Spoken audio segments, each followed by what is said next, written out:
Hi, it's Thomas Cook from Toronto's real estate team at RE/MAX, and here is our May 2014 Toronto real estate market report. May set a new record for sales during the month as we hit a late peak for the spring market. I'll comment more on that in this broadcast as we go through the market report. So, let's review some of the Toronto Real Estate Board statistics and see what this is all about. Sales were over 20% above average for May, with 11,079 houses and condominiums changing hands in all the districts.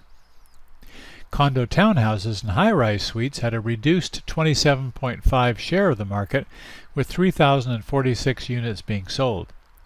The May average sale price for all GTA homes came in at just over $585,000, up 7.9% from 2013.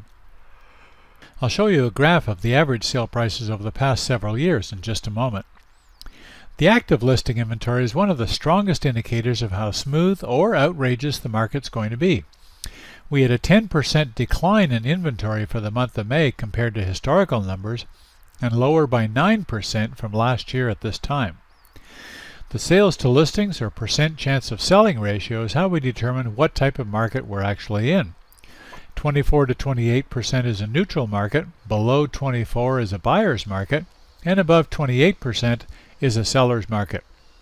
In May, that ratio finished at 53.6%, up 10% from last year's market dip. By the numbers, the overall market is in busy seller market territory. The days on market average for the entire Toronto Real Estate Board was 21, one day slower than April. What we did notice was fewer homes were selling in multiple offers. In fact, several of our sales during the month were of homes expecting multiples, which didn't happen.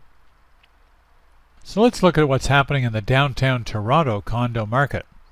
West of Yonge and south of Bloor in the CO1 Treb district, the average sale price for May was just over $441,000. That number represented a modest 4.3% increase from the same time last year. With 395 condo sales in the month, the numbers were up 18% compared to 2013. The ratio of sales to listings increased to 25.9%, which put CO1 into neutral market territory for the first time in over a year. The average days on market came in at 29, which was one day faster than in April. Now, east of Yonge and south of Bloor in the CO8 Treb district, the average sale price for May was $438,140. That number represented a 7.8% increase from May of 2013. And with 136 condo sales in the month, the numbers were down over 13% compared to last year.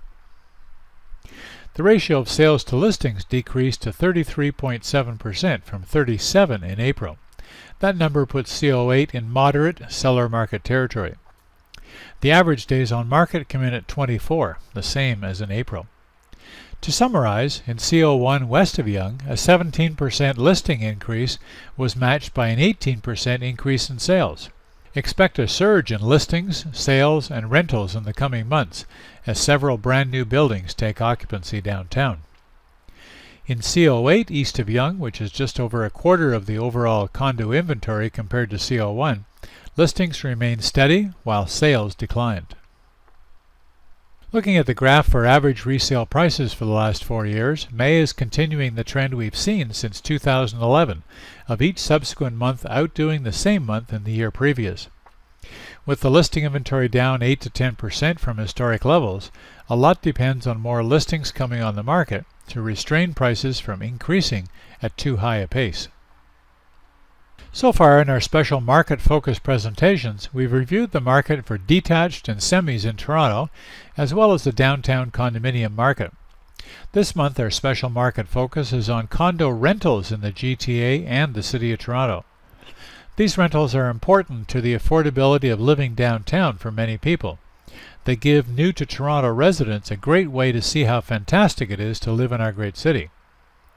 The first quarter of 2014 has seen the rental supply up almost 28% from a year ago, and even with that supply increase, the vacancy rate is just 1.7%. Units actually rented in the quarter were up 18%. While the GTA-wide rent for a one-bedroom condo is down slightly to $1,573, that rental number is certainly higher downtown. The demand for rentals in the first 5 months of this year has been exceptional, with multiple offers happening frequently, just like in the normal resale market. So, what's the best way to make your first baby step into Toronto's real estate market? The best first step is to go on a market experience tour of condo or house neighborhoods with one of our team members. What a tour is not intended to do is show you homes with the intention that you'd buy one. What it is intended to do is give you a chance to get a clearer idea of what's available on the market in your favorite parts of the city and in your price range, without worrying about being pressured into having to make an immediate buying decision. Once you've had your tour, we want you to go back home and think about what you saw. You'll then be able to set up a good home buying plan and make smart, educated decisions about where and when you want to be in your new home.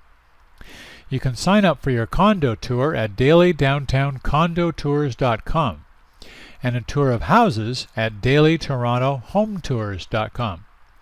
Remember to check back here in early July for our June Toronto Real Estate Market Report.